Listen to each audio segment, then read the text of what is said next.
आठवें वेतन आयोग को लेकर चर्चाएं हर तरफ गर्म है। सवाल यह है कि क्या सरकारी कर्मचारियों की सैलरी में सच में कोई बड़ी बढ़ोतरी होने वाली है?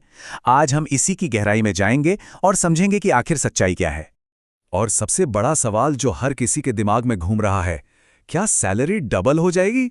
हेडलाइंस तो कुछ ऐसा ही इशारा कर रही हैं, पर क्या यह सच है? चलिए देखते हैं।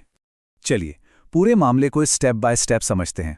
पहले 8वां सीपीसी है क्या, फिर असली पे हाइक का कैलकुलेशन कैसे होता है, यूनियनों की डिमांड्स क्या हैं, ओल्ड वर्सेस न्यू पेंशन का क्या चक्कर है, और आखिर में फाइनल सैलरी कितनी बढ़ सकती है, इस पर भी नजर डालेंगे। ठीक है, तो शुरुआत करते हैं बिल्कुल बेसिक से। सबसे पहले ये जान लेते हैं कि आखिर ये 8वां केंद्रीय वेतन आयोग है क्या और हाल फिलहाल में इसमें चल क्या रहा है। तो देखिए, प्रोसेस ऑफिशियली शुरू हो चुका है।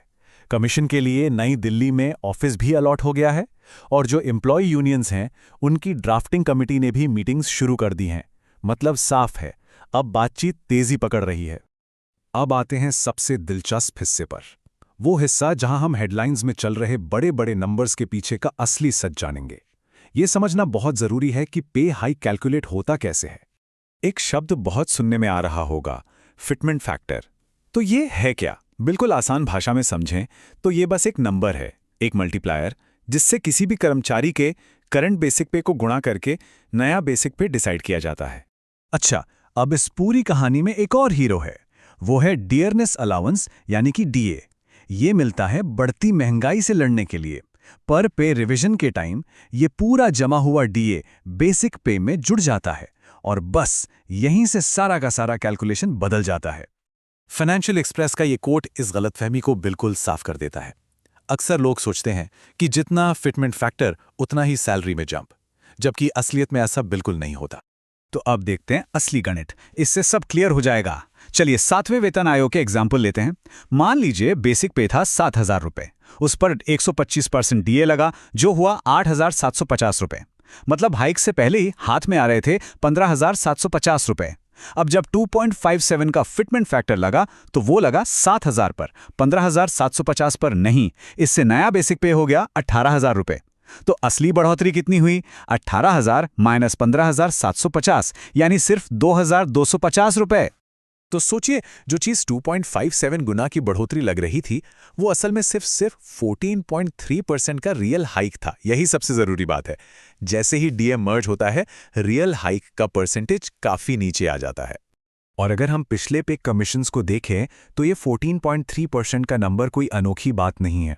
हाँ, छठा वेतन आयोग एक एक्सेप्शन जरूर था, जिसमें 54% का रियल हाइक हुआ था, लेकिन उसके अलावा ज्यादातर हाइक 14 से 31% के बीच ही रहे हैं। लेकिन ठहरिए, ये पूरी कहानी सिर्फ फिटमेंट फैक्टर की नहीं है। एम्प्लॉय यूनियंस एक पूरा चार्टर ऑफ डिमांड्स तैयार कर रही हैं, जिसमें सैलरी के अलावा भी बहुत कुछ है। तो क्या है ये मांगे? एक झलक देखिए। यूनियंस चाहती हैं एक ग्रेजुएटेड फिटमेंट फैक्टर, मतलब हर लेवल के लिए अलग फैक्टर। वो चाहती हैं कि सालाना इंक्रीमेंट बढ़ाया जाए, मेडिकल अलाउंस में बढ़ोतरी हो, और हाँ, ओल्ड पेंशन स्कीम की वापसी। ये एक बहुत बड़ी मांग है। तो ये ग्रेजुएटेड फिटमेंट फैक्टर का कॉन्सेप्ट बड़ा इंटरेस्टिंग है। इसका मतलब है कि सबके लिए एक ही फैक्टर नहीं। यूनियंस का प्रपोजल है कि लोअर लेवल के एम्प्लॉयज के लिए 3.0 टाइम्स हो और टॉप लेवल के ऑफिसर्स के लिए 3.25 तक। इसका मकसद है पे गैप को कम करना। एक और बहुत बड़ी मांग है एनुअल इंक्रीमेंट को लेकर। अभी ये बेसिक पे का 3% है, इसे बढ़ाकर 7% करने का प्रपोजल है। यूनियंस का कहना है कि इससे एम्प्लॉयज को अपने पूरे करियर में एक अच्छी फाइनेंशियल ग्रोथ महसूस होगी। और हेल्थ एक्सपेंस पर फोकस देखिए।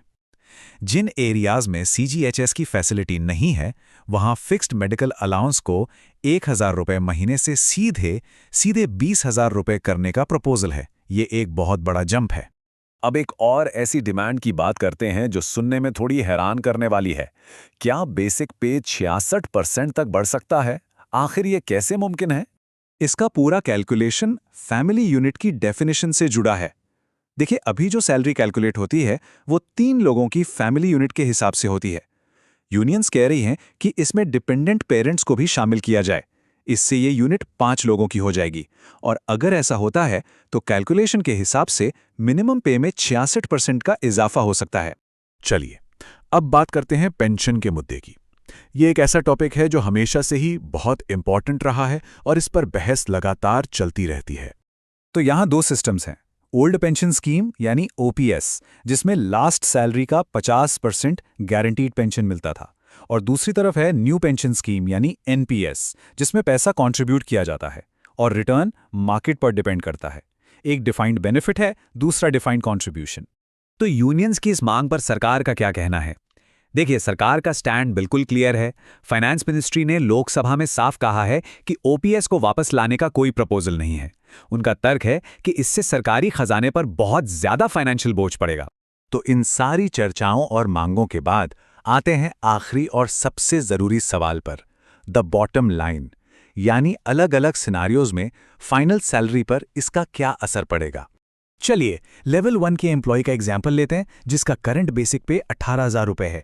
अगर फिटमेंट फैक्टर 1.90 मिलता है तो डीए एडजस्ट करने के बाद असली हाइक सिर्फ 13% होगा। अगर ये 2.57 होता है तो रियल हाइक 53% होगा, और अगर ये 2.86 तक जाता है तो हाइक 70% तक पहुंच सकता है। इससे साफ है कि फिटमेंट फैक्टर में थोड़ा सा बदलाव भी असली सैलरी पर बहुत बड़ा असर डालता है। तो आखिर में ये पूरा मामला एक बहुत बड़े सवाल पर आके रुक जाता है। एक तरफ है कर्मचारियों का कल्याण और दूसरी तरफ है देश पर पड़ने वाला आर्थिक बोझ। इन दोनों के बीच सही संतुलन कहाँ है? यही वो सबसे बड़ी चुनौती है जिसका सामना सरकार और 8वें वेतन आयोग दोनों को करना होगा।